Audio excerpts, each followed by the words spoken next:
All the other human beings, most of them, they are blindly following their parents. The Christian, he is a Christian because father is a Christian. The person is a Hindu because father is a Hindu. Most of the Muslims are Muslims because their fathers are Muslim. This atheist is thinking, his father, his parents may be religious, but he does not believe in the gods which his parents worship. Most of the atheists, we realize, have become atheists because they believe in science and technology. These people think that science is advanced so much, we don't require any scripture, we don't require any religion, etc.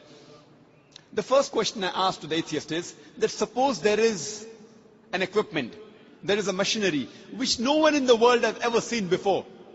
If it's brought in front of you, if it's brought in front of the atheist, and if we ask the question to him, that who will be the first person who will be able to tell you the mechanism of this machinery or this object, what can be his reply? What can he reply? Suppose a machinery who no one in the world has seen, if it's brought in front of the atheist, and he's asked the question, who will be the first person who will tell you the mechanism of this machinery or object?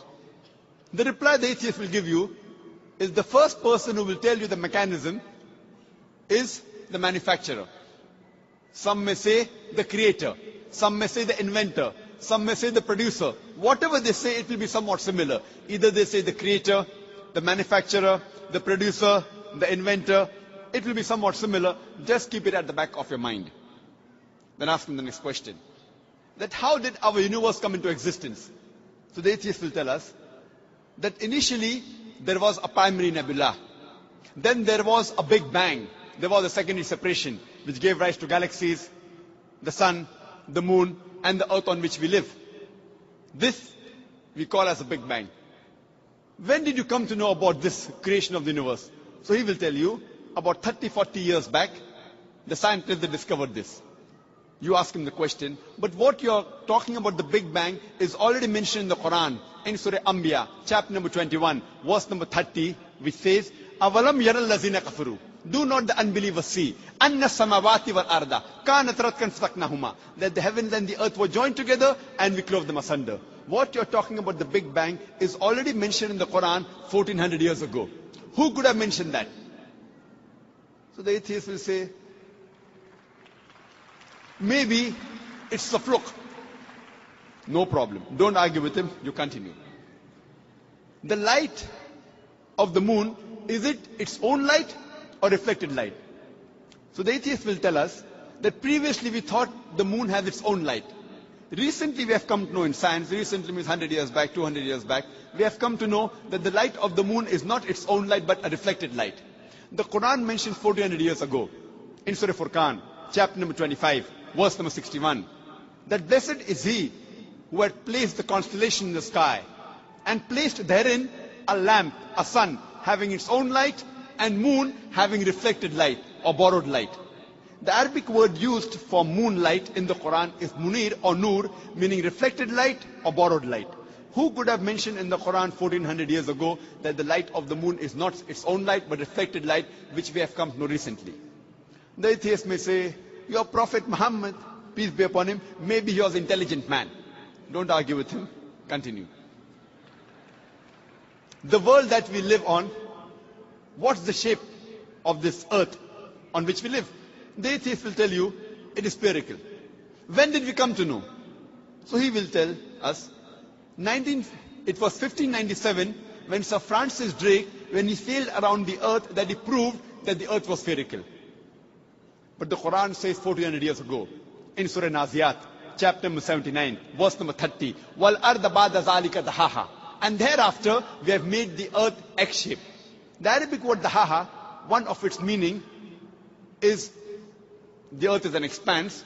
The other meaning is derived from the Arabic word duya, which means an egg. And it doesn't refer to a normal egg. It refers to the egg of an ostrich. And we know the world is not completely round like a ball, but it is geospherical in shape. It is starting from the pole. And if you analyze the shape of the egg of an ostrich, that too is geospherical in shape. Who could have mentioned 1400 years ago that the shape of the earth is geospherical? Again, the atheist may say, your prophet, maybe he super intelligent. Don't argue with him. You can continue. When I was in school, I had learned that the sun was stationary. It revolved, but did not rotate about its own axis. So the atheists will say, is that mentioned in the Quran? I say, no, that is what I learned in school. When I passed my school in 1982, approximately 12 years back, I had learned the sun was stationary, did not rotate about its own axis. But the Quran says in Surah Anbiya, chapter number 21, verse number 33, هُوَ الَّذِي خَلَقَ اللَّيْلَ وَالنَّهَارَ. It is Allah who has created the night and the day. وَالشَّمْسَ وَالْقَمَرَ. The sun and the moon. كُلٌّ فِي فَلَكٍ يَسْبَحُونَ. Each one traveling in orbit with its own motion. So the Quran says that besides the sun revolving, it even rotates about its own axis. Who could have mentioned this in the Quran 1400 years ago? And the atheist will be silent. There will be a long pause. Don't wait for the reply. You can keep on continuing. Today, science tells us that the universe is expanding, which is mentioned in the Quran 1400 years ago in Surah Dhariyat, chapter number 51, verse number 47. The Quran speaks about the water cycle which we learnt in school. It was Sir Bernard Palissy in 1580 who first described the water cycle, how does the water evaporate from the ocean, forms into clouds, moves into the interior, fall down as rain. This water cycle is spoken about in great detail in the Quran in several verses. In Surah Az-Zumur, chapter 39, verse 21. In Surah Rum, chapter number 30, verse 24. In Surah Hijr, chapter 15, verse 22. In Surah Mu'minun, chapter number 23, verse number 18. In Surah Nur, chapter number 24, verse number 43. In Surah Rum, chapter number 30, verse 48. In Surah Araf, chapter number 7, verse number 17. In Surah Furqan, chapter number 25, verse 48 to 49. In Surah Fatir, chapter number 35, verse number 9. In Surah Yasin, chapter number 36, verse number 34. In Surah Mulk, chapter number 67, verse number 30. In Surah Tariq, chapter number 86, verse number 11.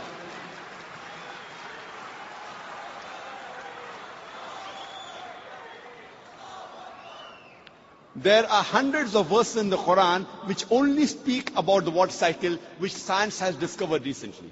We can keep on talking that today we have come to know that the plants have got sexes which we did not know earlier. Quran says in Surah Taha, chapter number 20, verse number 53, that the plants have got sexes, male and female.